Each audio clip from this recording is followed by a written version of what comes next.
Hello and welcome to the Book by Book, a podcast about the odd book or two we've read. I'm your host Scott and I'm not alone. Toby's here too. This episode we're talking about Mr. Mercedes by Stephen King. It's going to be a fairly spoiler heavy episode, but if that's okay with you, continue on and I'll see you on the other side.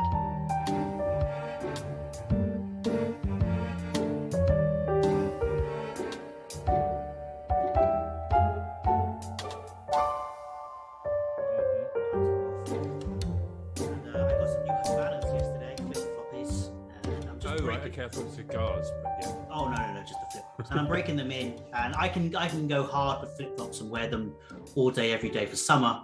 Really? But for that first break-in, they're rough on your feet, so you've got to half an hour on day one, an hour on day two. I only really meant to wear them for an hour yesterday, and I wore them for like 6 or 7 out walking. Ouch! So my feet are shredded.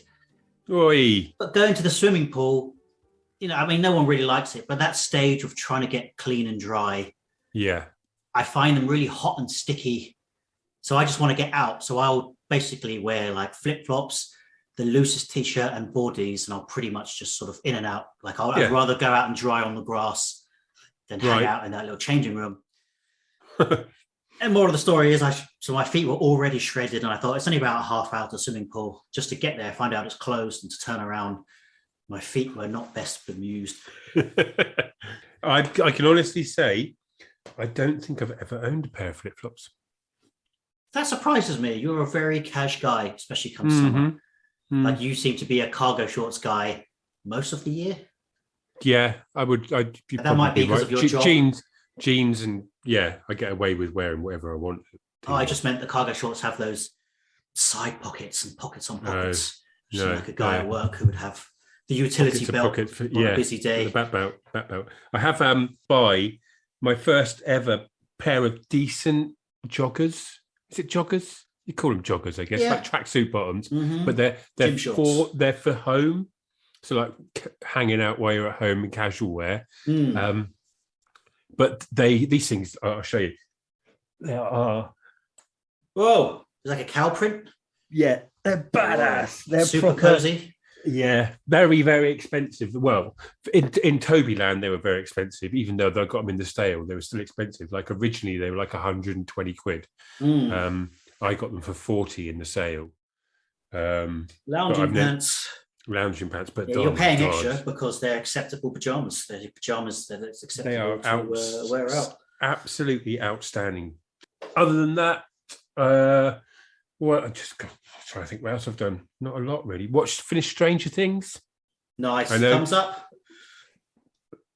I don't have enough thumbs to put in the air to give you the superlatives that show deserves. Like, I was on the fence with season 3. I enjoyed it, but it wasn't amazing. This is wall-to-wall bangers, non-stop, start to finish. I laughed, I cried, I swore, I was up and down, I was whooping and hollering. It's genius. It's on my list. I think I've said before, I'm just trawling through season 3. Yeah. Like, I don't know, you've talked so highly of season 4. And also I'm quite a finisher. I'm sort of like, I'm trying to wean myself off it. But if I start a book, I kind of want to finish it. It's hard for me to put down a book, even if it's like, I sort of have these rules, and it's like, if 100 pages in, here's some questions. Are you enjoying it? Yes, keep going. If not, can you tell me who the main characters are and what the simple plot is? Yeah. Like what the F is it about in 100 pages? If the answer to both of these is no, it's like, maybe I should just stop reading then. But then it stays on my to-do list. It just stays somewhere in the peripherals of my mind. It's like, I must finish that book. And that's where I am with TV shows. That's why it's hard for me. I just started watching Prisoners. And I kind of like it, but I feel like I just missed it. What, the film? No, the TV show with... Oh, I don't know. Not sure the TV series. Very over the top, very fun. Like, I guess it was around the time of Lost. It's the one with the guy had the prison tattooed on his back. Oh, is it called Prison Break? Prison Break, yeah. Prison Break first season is great. So I'm a few episodes in, and I just feel like I've missed it. Like if I was to watch Buffy now for the first time, it's like I just wish I would have watched this when it was hyped. So I've stopped watching it, but for some reason it's just on my mind. Like, oh, I must finish Prison Break. Well, the problem with Prison Break, I think the problem with Prison Break is the first season is so good that you're constantly chasing that high for the rest of it, and the rest of it's a bag of balls. As far as I'm concerned, they're not just like, now they're in a Mexican prison, now they're on a boat prison. Like, okay, guys, I know it's called Prison Break, but the stop breaking out. Now. Yeah, no, it's a kind of like the Fast and Furious series. And like the first one was about racing cars, the second one was about racing cars, the third one was about we can race cars, but we can all use these transferable skills for other things. That's now kind of what Prison Break. Yeah. Is it even car orientated nowadays, or is it like there's a car scene, but they've moved away from cars? It's a lot of it's still all based in cars, but it's like cars with rocket packs on the back of them that send them into outer space, that sort of thing. Talking of car movies, I saw an old tweet from Stephen King. He said, the only movie I've ever walked out on, it's a very high film on your favorite films, Toby. Really? Yeah, what do you think it might be? Cars is the link-ish. Oh gosh. And he walked out on it. He says it's the only film I've ever walked out on. It's a Michael Bay film. Oh gosh, probably I don't know. Yeah, it's Transformers. Get in the bin, Stephen King. Listener, we watched Transformers together, and it was more a joy watching Toby react to watching Transformers for the first time than the movie. I did enjoy the movie for what it was, but Toby was out of his seat. He was squealing, laughing, just it was pure joy. It's like, what's that saying? Like, who's that? I can't remember it. Like, if I could have anything, it would be to experience Christmas as a kid again or something. This is the closest I've come. Pig and shit. Toby become a kid again on Christmas Day watching Transformers. I still get like it now, to be honest with you. It's just, oh my God, that was my childhood on big screen as far as I was concerned. They did make a good extravaganza. They did kind of, not cut the mustard, cut the crap and just get to the good stuff. Yeah. Talking of stuff I've watched, I watched the first 2 episodes of Mr. Mercedes, the TV show. Oh, yeah, okay, yeah. You're about the same with me then, the TV series. Not the best idea, because we're about to review the book, and I've already muddled the events of the TV show with the book. I'm like, did the neighbour try to sleep with him in the book? I don't think she did, but in my head... No, there's I don't think so, no. I don't remember. May have been a bit of flirtation, but they really ramp it up a bit in the... They kind of make her a nosy neighbour. And he sort of uses series, her. It's pretty good. I don't think he has a tortoise casting. Either. No. Does he have? Yeah, no, I didn't think so. But it's great casting. Yeah, that I can't remember his name. Irish. Brian Gleeson. Yeah, he ain't even going to try and be American. He's like, my accent's my accent. Good stuff. If you don't like it. I am who I am. And it really fits him. The character. Great casting. I'm yet to be introduced to Holly. But all I'm going to say is the Holly from the TV show, Holly Granger from the Outsider TV show, was flat out perfect.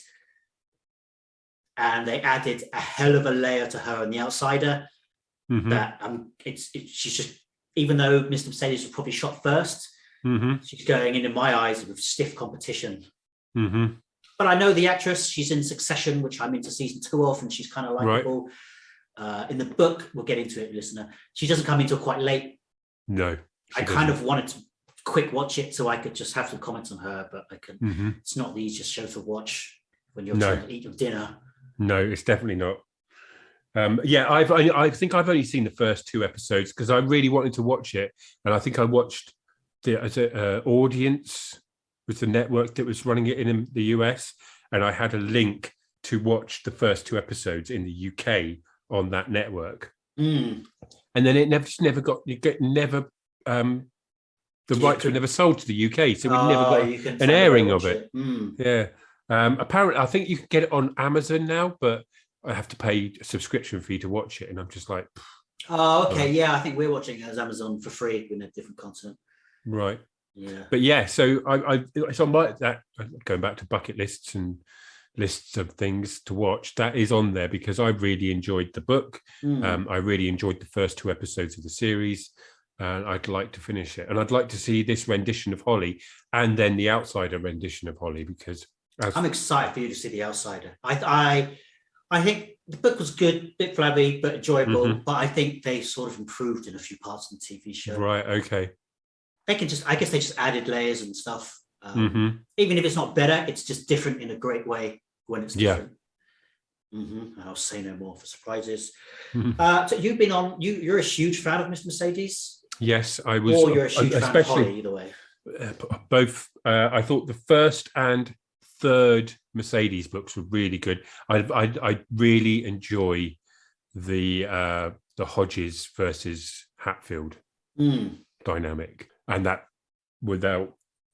that's mainly the crux of the first book, and then it touches on it in the third book, but without. So I don't want to spoil it for anybody that's not here for spoilers.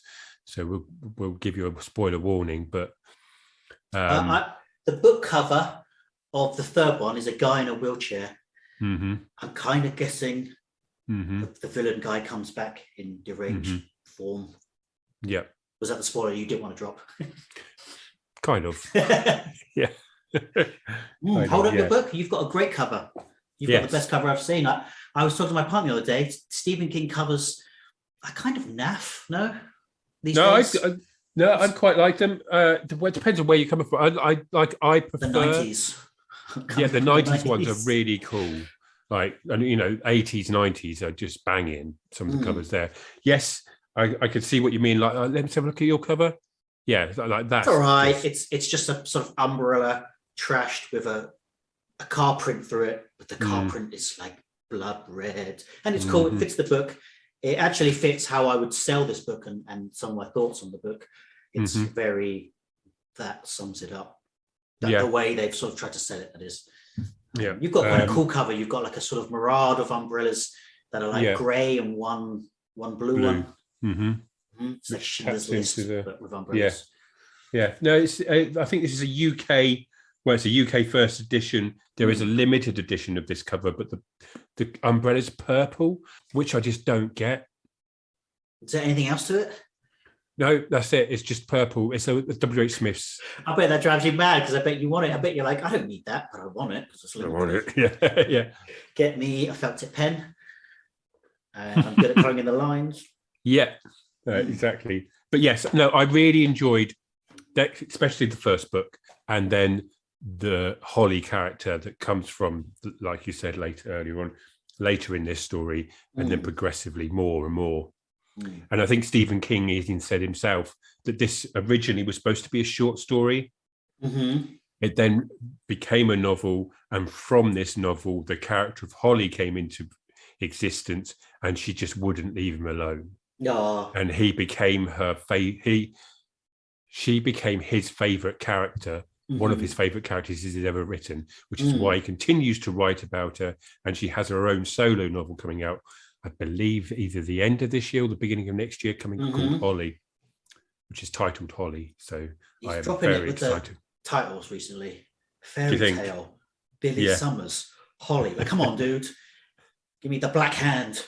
Yeah, the needful things. The hole that eats your soul. I don't know. Yeah. These are crime books. Yes, like noir thrillers. We covered Colorado Kid. Do you think those guys asked for a hard crime book and got Colorado Kid?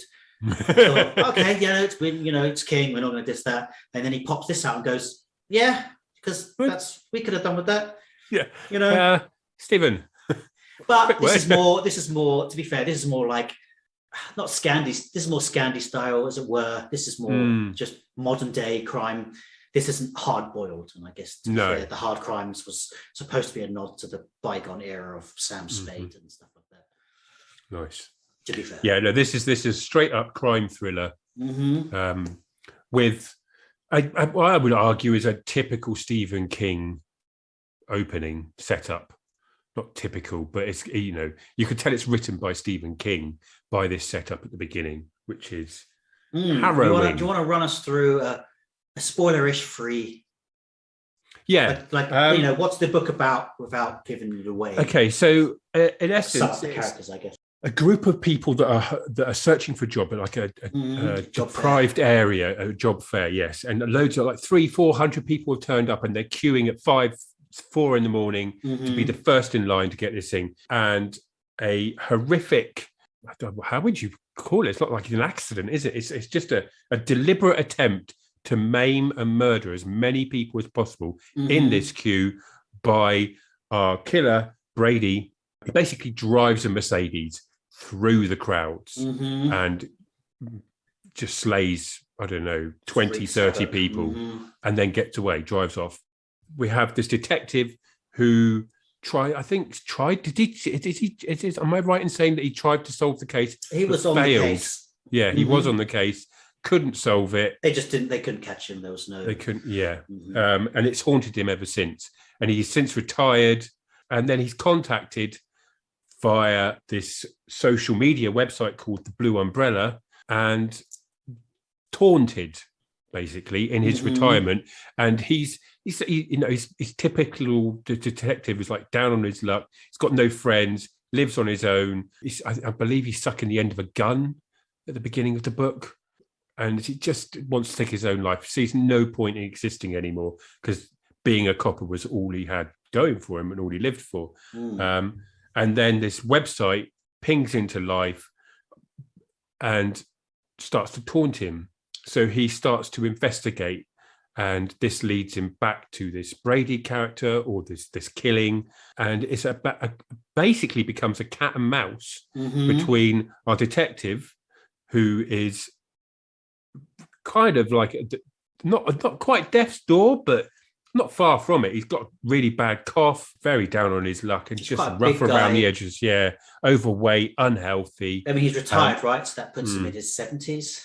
Yeah, and this Brady character who is working in a technical shop, very technical savvy. We have a detective who's completely the antithesis of this, and they spar off of each other. Brady taunts our detective, Hodges, and Hodges investigates and tries to chase him down. We then have a family that like one of the kids mows his lawn, and he helps. They end up helping Bill investigate this. He basically has to put a ragtag team together and kind of work below the law. Yes, exactly. Yeah. And it's in essence, it's about that. It's about this cat and mouse chase, and it unfolds really, really well throughout the entire narrative. In that there's a couple of times where he gets close and then he doesn't quite catch him, and Brady dresses up as an ice cream man and parks up outside his house and sells ice creams to kids. Just to say, so we know who the killer is really early on. It's not a whodunit. We're not, although we are unfolding clues from Hodges' point of view, we get like two narratives, and one of them is from Brady very early on. They're almost running along concurrently, aren't they? You're finding out a bit about the backstory of Brady, his history, arguably why he is the way he is, this sort of thing, and then you're finding out Hodges, who's investigating him, and then that's in essence the crux of the tale, I say. Quite simple in execution. We meet Jerome. I once did a crime, got away with it, and now 10 years later, he wants to do it back again on the case. Yeah, it's very good. So Jerome, we get Jerome, who's the boy that mows the lawn, and then Holly, who is our other main part of his ragtag crew, and then a couple of other peripheral characters that have a bit more to play than just being peripheral, but I think he'll take us into a bit deeper with that sort of thing. So if that piques your interest, stop listening, go away, read it, come back, because we're about to go deep. And the Mr. Mercedes book. As far as crime novel goes, it's pretty good. It's funny. About halfway through, I was looking at the back and it said like something on the lines of like Stephen King takes off on a nerve-shredding, pulse-pounding race against time. And I was just beyond halfway through and I thought, no, he doesn't. Where's that come from? Was suspense thoroughly believable? Like, huh? Like, it's like very surprising and like high octane. I'm like, no, it's not. What the F are they talking about? They're talking about literally the last pages, aren't they? The climax. Mm. Go I'll on. talk about King first because I'm tired of being like the naysayer and the nitpicker. And I am going to try and peel right back on my nitpicking because sometimes there's no real cause for it. It doesn't No. matter. Like Just I do take love Stephen King. I do have to say, like, you know, if you have the opportunity to like grumble or gratitude, then, you know, I guess I'm grumbling a lot. But I do want to say, like, he's one of my favorite writers out there. And although I'm not a fan of everything he's doing in current times, I'm glad he is. You know, I've got a lot of writers I love who aren't putting anything out. I'm like, come on, dude. It's far and few in between your books. Mhm. I don't know. I was sort of listening to one of our old ones, and it's like, Jesus, just droning on about the stuff I didn't like. I don't really think I go into too much about what I do like about it because I feel like you've got that covered because Mhm. you're like a King enthusiast Yeah. who like loves to love his stuff. And I Yeah. feel like you Yeah. hold back when you don't like his stuff because you want to keep a clean record of enjoying his stuff. I did Like I was try to listening go to in a bit on on the 1122. You're like, I'm not going to Yeah. say it's boring. And in the subsequent conversation, the words "I was bored out of my mind" come out 20 times. Yeah. It's So fair. without doubt, you know, and it's like, God, he's pounding about, and I am thankful for that. I do think he's good. He's good. He's great. You know, there is nothing wrong with this book. No. I really enjoyed it. Mm-hmm. Yay. It's a start. But by God, I didn't love it, and I feel like in time I'm going to completely forget about it. And that's sort of my issue with it. It's like you were saying, like, oh, it's got King's signature all over it. I don't think I'd know this was King. If you'd just given this to me and said this is by a new writer and his name is like John Smith, yeah, I would have been like, that's cool. This is, you know, it's like I would have put this in with like the Snowman and like Joe Nesbo books. Yes, like I really enjoyed this. I can see that. If you don't take this as a slight, and I really hope you don't, this is just a great beach read. Exactly. This That's is like exactly what it is. Nothing book. And I don't mean nothing in negative connotations. I just mean it runs through ridiculously simple. You can put it down and pick it up and read a page, and you're not going to lose track of anything. As far as the crime goes, it plays it smart, but you know, I'm following along, and there's no question of like I don't have to think. The book fills in all the gaps for me. It's pulpy. It's super pulp. And so I don't know, on that side, it's like, it's weird that this is one of the few books I've read of him that feels like this. That this is just gonna sort of blur in my mind in time to come. Was there any moments of it that stood out for you? The ending became page turners. Yeah, the whole, I don't know, the last 100 pages. Once it becomes, there's a clock to stop an event, it sort of doesn't let up. And even when I thought, okay, this is quite smart, they are in like, they're on a computer trying to figure some stuff out. And I'm thinking, there's no way this is going to be the team that physically who go, okay, so it sort of gets to the point where Brady has decided, like, he never thought he was going to get away with any of his crimes. Yeah. So he's just not on borrowed time, but he's like, okay, this is getting crazy. I'm just going to go out in a blaze of glory and take a homemade nail bomb to a pop concert stadium of like a boy band. So it's going to be a very young audience. And our crew kind of figure it out, but they're not sure. There's like, it could be any number of these high profile targets. And so they're solving it from like a computer. And I'm like, this is going to be quite clever because there's no way that, like I said, this ragtag team is going to be the ones physically like kicking in the door and stopping the killer. I was wrong. I was like, Matt, how is this possible? Like they do. And I'm not going to nitpick, but this is the flaws of the book for me, is that the believability or the likability of the characters kind of has to wane. This book keeps us liking these central characters at all times. Jerome, Holly, and Hodges. But in their refusal to get anyone with authority on board, it's like the excitement is more, they're more into the excitement and the glory of catching this guy than saving like maybe 100 lives. Okay. Because they have a lot of opportunities to call the police and come clean with a lot of evidence. and a lot of information, but and they don't. Yeah, I can understand that perspective, but I also can understand, well, the way that I see it is the amount of time it would take to relay that information. It within this last 100 pages I'm talking about now, not necessarily earlier. Because I believe, if I'm right in saying that he does try early on to say, look, this is happening. Look, this is being done. This is the same person. He goes to his old mate and speaks to him quite frequently about his beliefs, and his mate just shoots him down quite frequently, doesn't he? Or shuts him down. But yeah, in that last 100 pages, it almost becomes they are the only people that can really stop it, because everybody else will take time to bring around they to do convince. Say like it's too late. He's in there in the crowd. If there's a fire alarm, he'll just pull the trigger, as it were. But still, I don't know. There's like my only problem is it's like it doesn't really dive into their psyche that what they're doing is dangerous on this reason, and I just feel like it's like a missed opportunity to add some depth. There are some lines and some quite cool ones. Where is it? So like Hodges is trying to call, I think, the security guy, and he can't get through. And where is it? They can't find him. We can. I know we can. Hodges realizes that if catching Mr. Mercedes is more important to anyone on earth, then it's him. The only other person is Holly Gibney. Maybe for the first time in her life, she's doing something that matters, and rising with it, he's learned to respect her.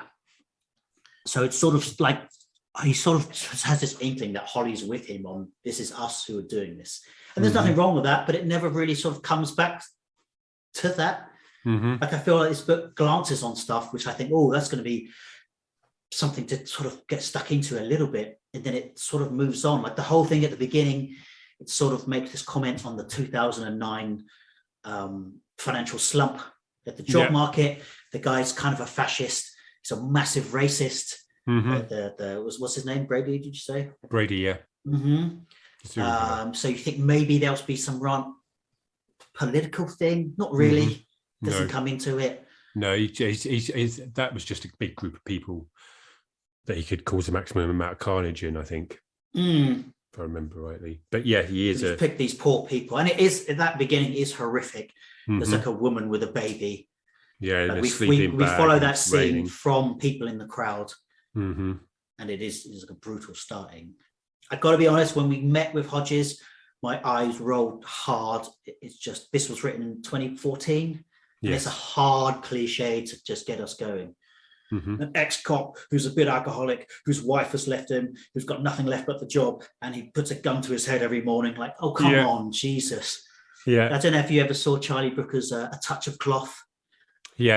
Spoof show. It sort of felt like that was done in like 2005, and that, you know what I mean? Like, this is it's very cliched, that character setup, but it does work for that character, for Bill. I guess the fun thing is like, Brady contacts him, and he's had experience with sort of pushing someone to suicide, which is like the darkest part of the book, I thought. When he stole the Mercedes, we sort of have these flashbacks about Hodges on the case, and a large part of it came down to how did he get the keys? It's a very modern car. I guess King did a bit of fun research there about what you can and can't do with these cars. And so Hodges sort of admits that they didn't really believe this woman. This woman who had her car stolen, they say, like, I didn't believe her. You could tell behind the eyes that she either left the keys in or she was just very flippant with her spare key, and she's refusing to admit it. She's like, no, I keep the car keys with me. There's no way I locked it.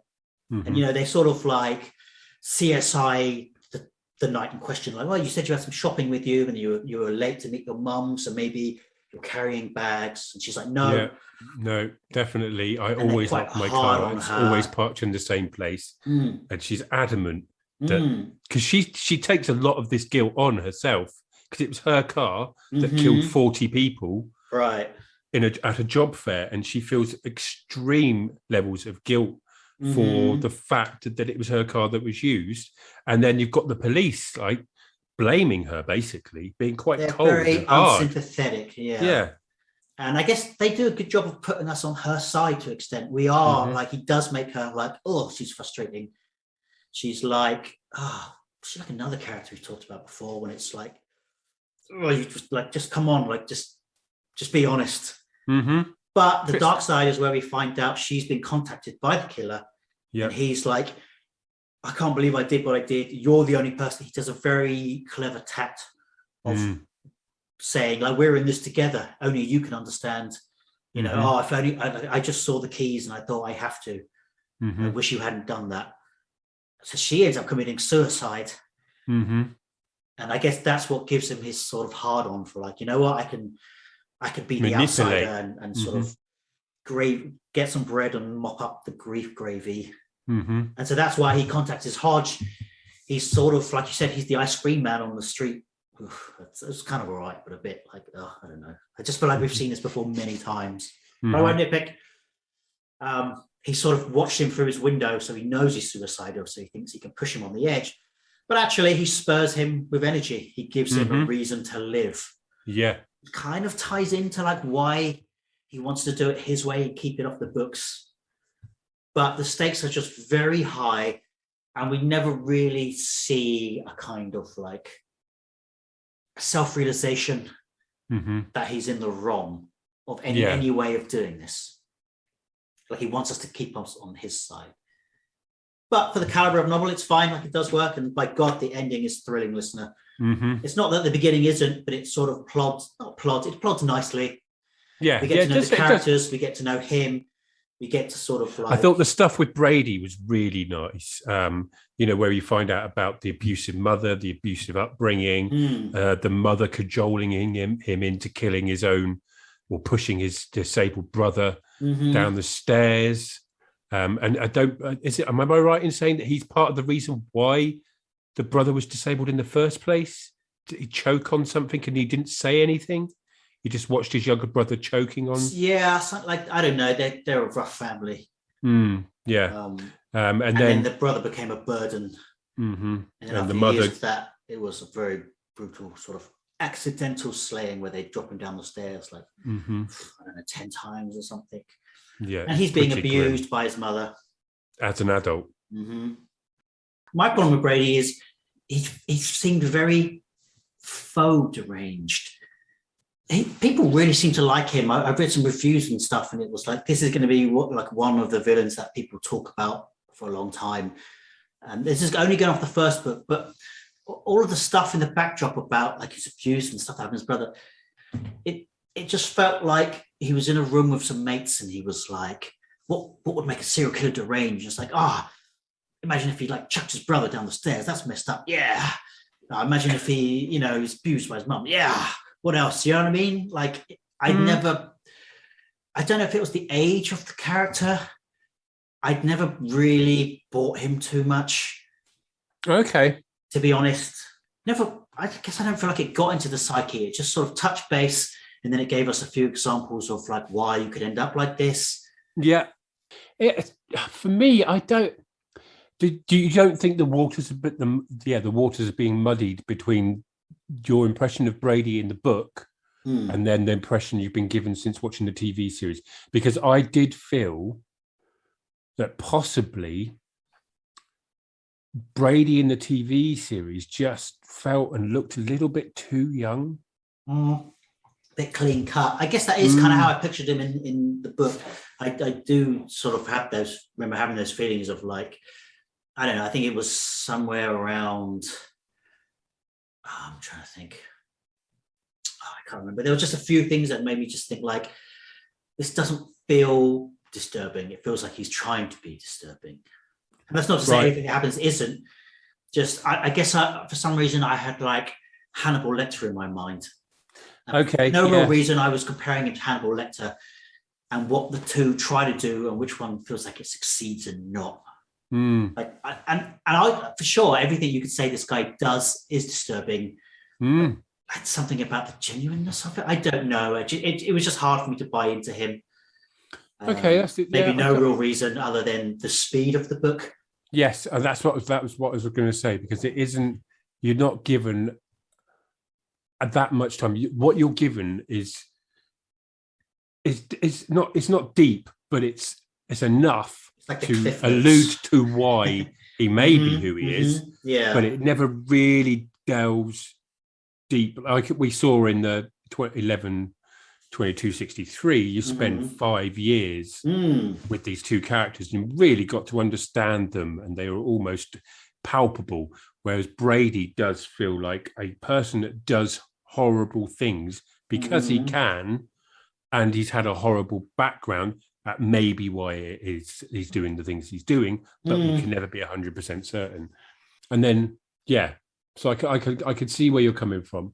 Yeah, I can't remember how I felt at the time of reading it. I just remember being caught up in some of the set pieces and finding the pages flicking faster than most of the pages of many other books. This is probably one of the most high octane books of his I've ever read. Yeah. And for that, it does work great.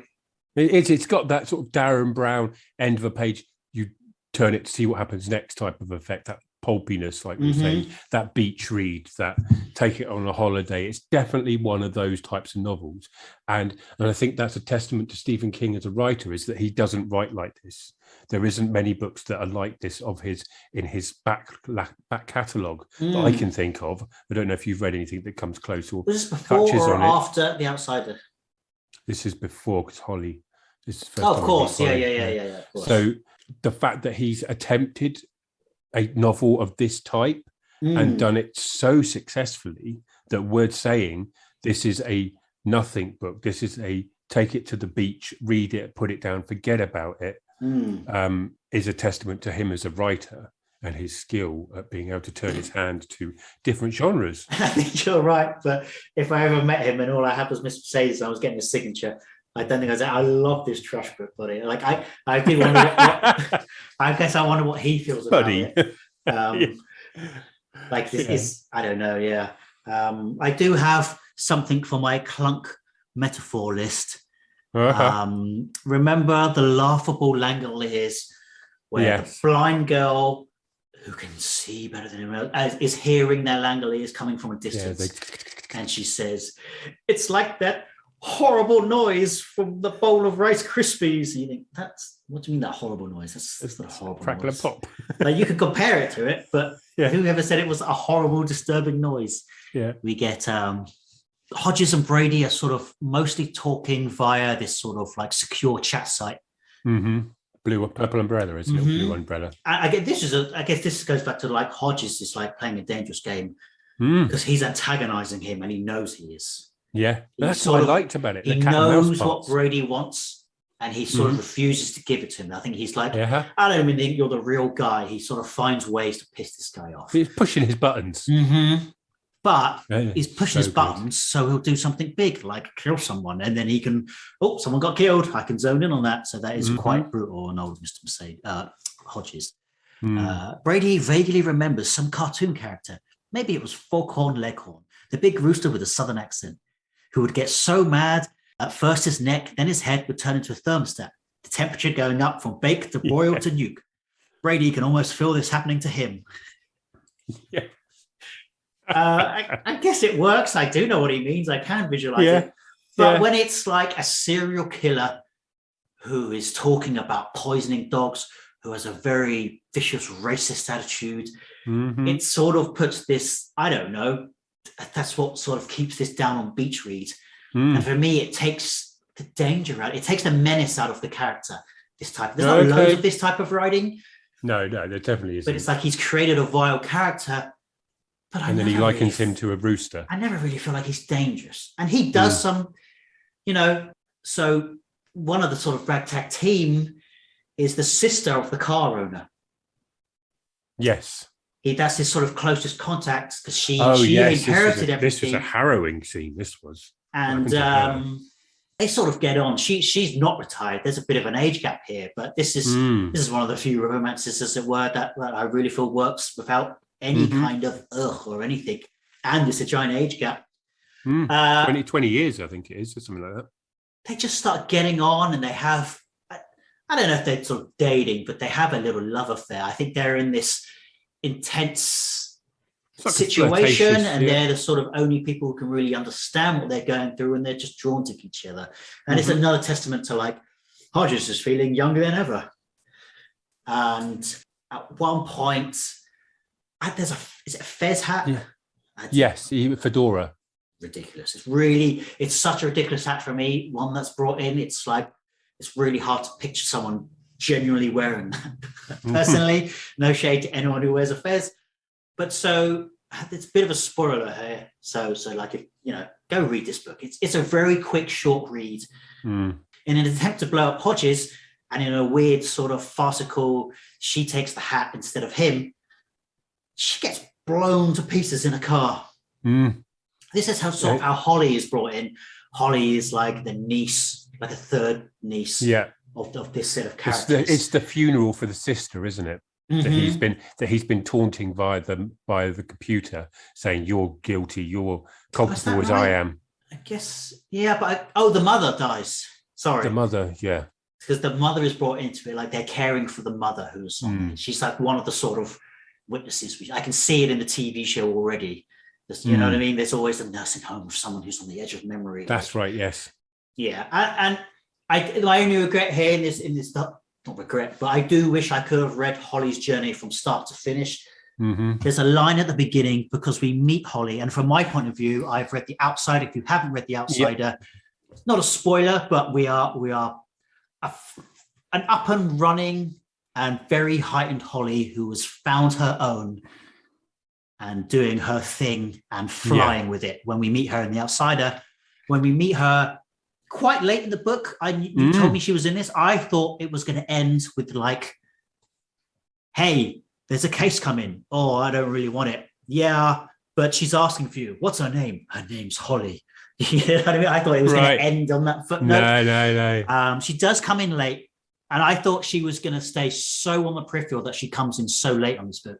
We're talking beyond halfway on a quick read in a short book. So I'm like, how, knowing what I know and what Toby's told me, how is she might like give the clue, but definitely not be a part of this book in that sense. Well, boy, was I wrong. What does he say when he meets her? Yes, I've got questions on this. This is pre-funeral, like the day. Like I think they meet the day before the funeral. Yeah, I didn't really know funerals have this, but you meet the day before to run through what it's going to be. Holly looks at him out of her naked face. She doesn't have a damn thing going for her, Hodges thinks. Not a single scrap of wit, not a single wile. He would come to realize how wrong he is. Like she is mid to late 30s, and she's just socially inept and I guess autistic. Chain smoking. And she's, I guess the big key is that she's living with her mother, and her mother's sort of, I don't know if ashamed of her, but doesn't really doesn't sort of encourage her. No. She sort of keeps her. Her mother's part of the reason why she is the way she is. What did you think to this meeting with Holly, knowing what you know? Because for me, I've met Holly in this book first, and then every iteration of her. Yeah, I've followed her story arc, as it were, which has been one of the reasons why I like her so much, and I can understand why Stephen King is obsessed with her and she won't leave him alone. Is constantly nagging him, write more about me, because she's so great. So for you, meeting Holly now, it must be quite interesting. How have you? Yeah, it's just weird, knowing how this journey is going to play out. It is like I've said my gripes with the book and its beach read, and it was about halfway I realized I wasn't going to get more from it in that sense, even though that probably sounds a bit pompous. And that's when I could sort of let go and enjoy it more, I suppose. You know what I mean? Like, okay, this is what it's going to be. So just sit back and enjoy the ride. And conveniently, the book does get better from there. I think once we hit that sort of acceleration of events. But it was great. It was great seeing her muck in. It was a very fast turnaround, I suppose. I guess I thought that the journey we get from her in this one book, I thought was going to be more spread across the three. Right, okay. She takes out the big bad again. She is very, like I said, when they're in the car, he feels her willing not to pick up. Yeah. Does he hint at her having the shine, Toby? Check this out.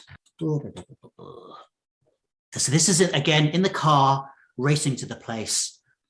The truth is, she doesn't really want him to reach anyone, Hodges thinks, because it's supposed to be us and only us. A crazy idea comes to him that Holly is using some kind of weird psychic vibe to make sure it stays them and only them.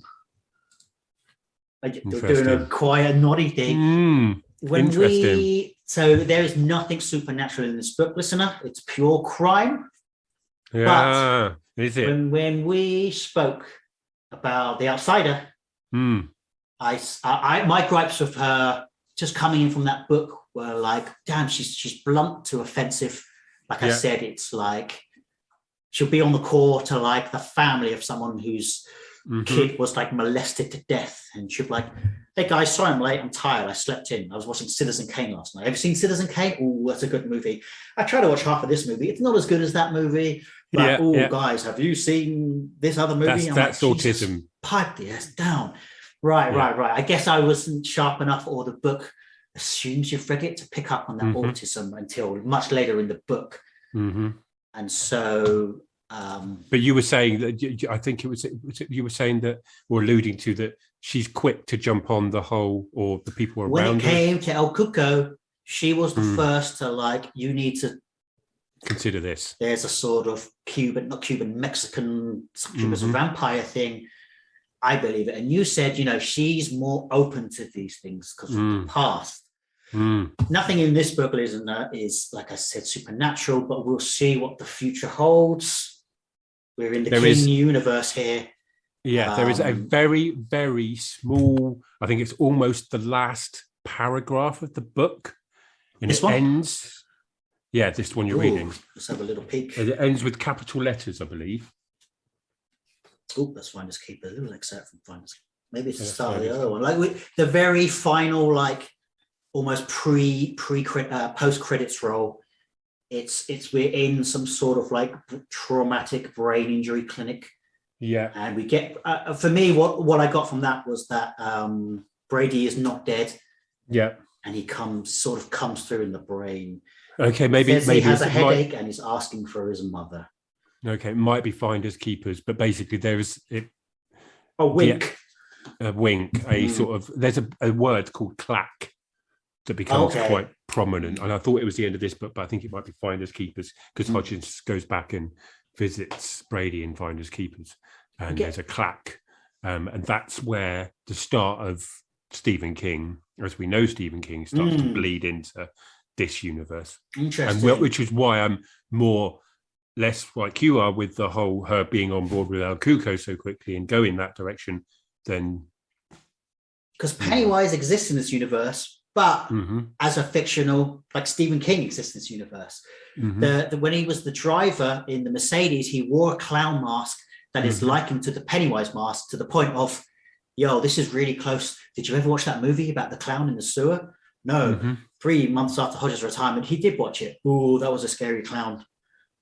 Available now at a bookstore near you. Brilliant. I guess there was some stuff I felt like he tried to link in that would be iconic that he just dropped. Like the clown mask had nothing to it. I guess the smiley face is cool. A lot of the book, because I've seen the TV show does a piss poor job of the smiley face. I do not like it. You haven't seen the TV show punks it up a bit. Instead of sort of receiving letters, he receives videos and a voice, because it's more punchy for visuals. And it's just like the smiley face you would get. The emoji smiley face. It's like an emoji smiley face. There's nothing like, I can't ever see it becoming any kind of iconic. I thought that like you could have not spookified it, but creeped up a smiley face. Do you know what I mean? Yeah. They just have like a sort of smirky face that animates and talks. No shade to it. It's just I feel like they missed a trick. Possibly, maybe just wanting the most recognizable smiley face was their attempt at trying to like, something we're all regular with is sort of sinister, but it didn't work for me. No, that's fair enough. I'm excited to read the next book, Finders Keepers. I gave the back blurb a little read, and the synopsis sort of excites me. It's something like, don't join in and say yes or no, but like a kid finds a box of books that are rare, but then the guy who they own to are after him. I can't remember. Just the setup of the mystery or the crime, as it were, intrigues me. Yeah, I won't go into too much. We'll get to that this year. If Holly's coming out, I'd like to wrap this up as a trilogy. It'd be interesting to see what you think of the second book, because it does veer away. Yes, I'm aware Brady it's Hodges. a whole new adventure Mm-hmm. To be seen. Definitely. Trying to think if I've got anything else I want to bring up about Mr. Mercedes. At one point, he says, "Now here is something else I saw. This time in a movie, I don't remember the name, there was a serial killer who was very clever. At first, the cops, one was Bruce Willis, back when he still had hair, couldn't catch him. So Bruce Willis says, he'll do it again because he can't help himself. Sooner or later, he'll make a mistake and we'll catch him." That's a quote from the book. Toby, I texted you. Yes, you did. For some reason, I want to know what Bruce Willis movie is he thinking about. I haven't had time to IMDb it. I was thinking like Striking Distance. I mean, that's a very cop cliche itself. That's exactly it. That's the book. That's the film I think it is as well. Oh, really? I didn't check up on it because I thought you might do that. But yeah, I'm pretty sure it's Striking Distance. Because that's the only one I can think of where he's chasing a killer in this sense. Everything else is sort of like in the moment. Yeah. Okay. And it's of the right era as well. He had hair. He had hair. Yeah, but that I'd forgotten Bruce Willis was in that film, to be honest with you, until I suddenly started going back. That's the boat one, right? That's where he's like a boat master. And he's got Sarah Jessica Parker, is that right? Yes, that's right. A long time since I've seen it. I don't know if I can be asked to watch it just to see if that comes up. No, I can't. But so Mr. Mercedes. Yeah. Let's wrap. Yes, sorry. Let's not get caught up on the Bruce Willis side. So yes, where do I stand on it? It's exactly like you said. It isn't top tier, but it's a very, very enjoyable read. It's very quick. It is pulpy. It is trashy. It is a pick it up and forget it. But when you think about it, you go, actually, no, I did quite enjoy that. That was quite good. This is something I want to give to someone just for like you'll enjoy the end. Just you'll be excited to be reading this whilst you're reading it. If it's not top, whatever tier it's on, it's not the top of that tier. For whatever it is, for better or worse. I don't know. I really enjoyed when I say these things. I really enjoyed the cat and mouse part of it. I'm a big fan of that type of bad guy, good guy dynamic. I don't know if people. This is completely tangent, but like the Death Note series, the film series especially, that's a really good cat and mouse where the killer knows that the copper knows that the killer knows that the copper knows, and that back and forth is it's just wonderful. And there's a lot of this in that, especially with Hodges constantly pushing Brady's buttons. Yes, it's very risky, but this basically the only weapon he's got in this is to draw him out into the light. And I loved it for that. Listen, I need to talk one more spoiler for The Outsider, and it's quite a big spoiler, listener. So if you haven't read The Outsider, just tune out now. Thank you for listening. Join us again next week. Have a great day. Enjoy your bookstores. He takes, in the end of The Outsider, and that's a big 700-page book. We chase this 1,000-year-old Mexican god succubus thing down to a cave. The two of our main audience, Holly there included, don't let it touch you. It's got a black goo. What are we going to physically do to climax this novel? Holly pulls out a sock of coins and bashes it to death. I thought, what the F is that? I was not plussed with that. I was like, okay, they've sort of like military beating. And you were like, those in the know, this was a great callback. Yeah, you were like, there's a whooping and hollering. You made a noise when you read it, I think. You made a noise and talked about it. So now, another spoiler, the sharp spoiler for this one, they're in the stadium. He's sort of like, Hodges has to hang back. He's having a heart attack. They're trying to get into this concert without tickets. They've realized he's in a wheelchair, get to the disabled thing. He might recognize Jerome because he lives on his street and he's bought ice cream. Holly, it has to be you.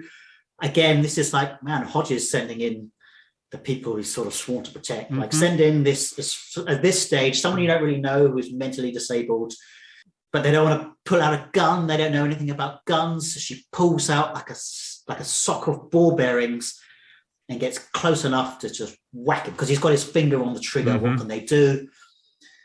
and she gives him like brain hemorrhage by bashing his brain in, and that's fine. I like that.